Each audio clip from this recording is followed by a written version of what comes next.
It's time to take a look at what's making the headlines in the French papers. Diptyque Laurent joins me. Diptyque, good morning. Good to see you. Hi. We're starting with François Fillon, the embattled presidential candidate. Tell us more.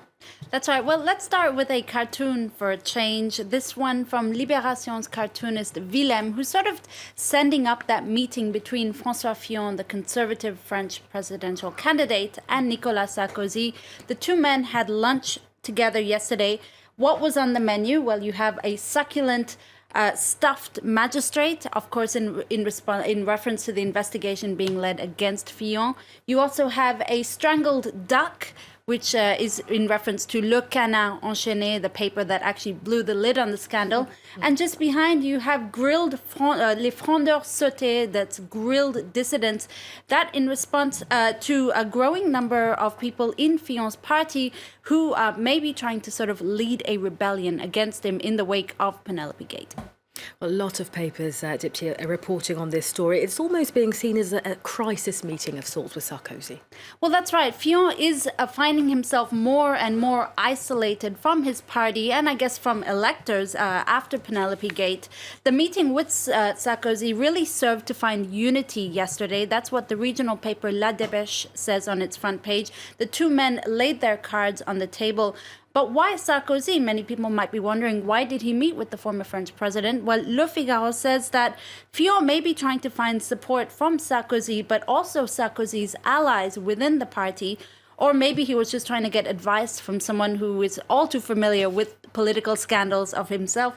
In any case, Sarkozy has advised Fillon to surround himself with, quote, solid people who are dedicated to him and to the electoral campaign, and in particular not to isolate himself from the party or from electors during this very trying time.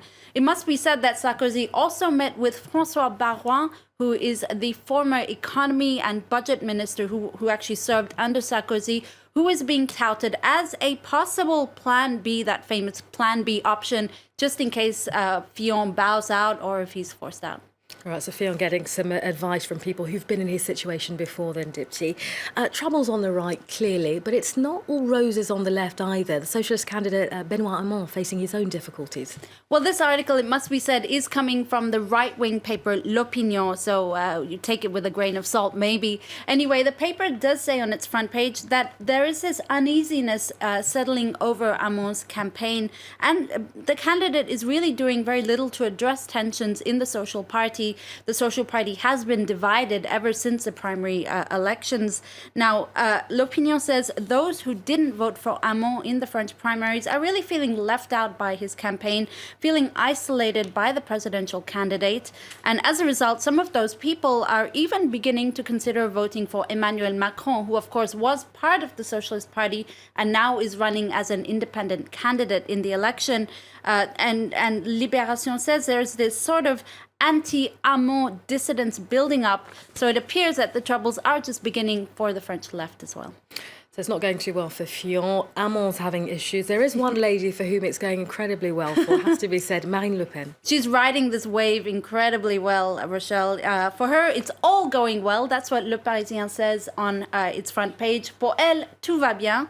The paper reports that Marine Le Pen continues to rise in popularity, and she seems really unfazed by all the political chaos going on around her. The cartoonist Ronson in Le Parisien actually sends up this chaotic political situation in this cartoon here, where on the right, Le Pen says, well, on the right, there are only these scandals that don't seem to go away. On the left, they've got this electoral program that's inconsistent and unrealistic. Well, I embody both of those. All right, Emmanuel Macron, he's not doing too badly either at this stage. He's made some interesting comments on his recent visit to Algeria. Those have been picked up here in France. Yes, that's right. They've been picked up here in France, but also by the Algerian press. Now, the independent candidate gave an interview to the Algerian paper Echourouk News while he was on visit in Algeria earlier this week. And essentially, in his comments, he called the history of French colonization a, quote, crime against humanity. So this has really provoked quite a strong response here in France, especially from the far right and the right parties, for several reasons, notably because in a previous interview last year, he made comments that seemed very contradictory to what he said, essentially suggesting that there were positive aspects of colonization in Algeria. So many MPs on the right and far right are now accusing him of, I guess, hypocrisy or backtracking on his comments. Anyway, it has provoked a backlash, and it is definitely being picked up here, but also in the Algerian press. Right, well, let's end on something just a tad lighter, please, Dipti. It's school holidays here in France, and a winter tradition is, of course, heading to the snow. That's right. Ski vacations are kind of the holy grail in France, really, especially at this time, the February vacation.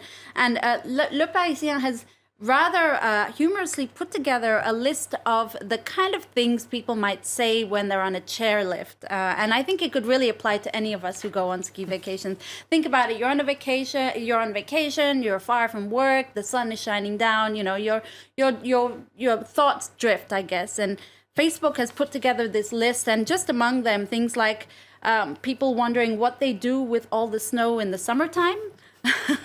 But also others wondering whether there are several stops on the chairlift, you know, like a bus halt where there are several stops. So just a few silly thoughts that might go through your head. People relaxing, not really thinking about what they're saying. It's absolutely fine on a chairlift. Dipti, thank you very much for the French paper roundup.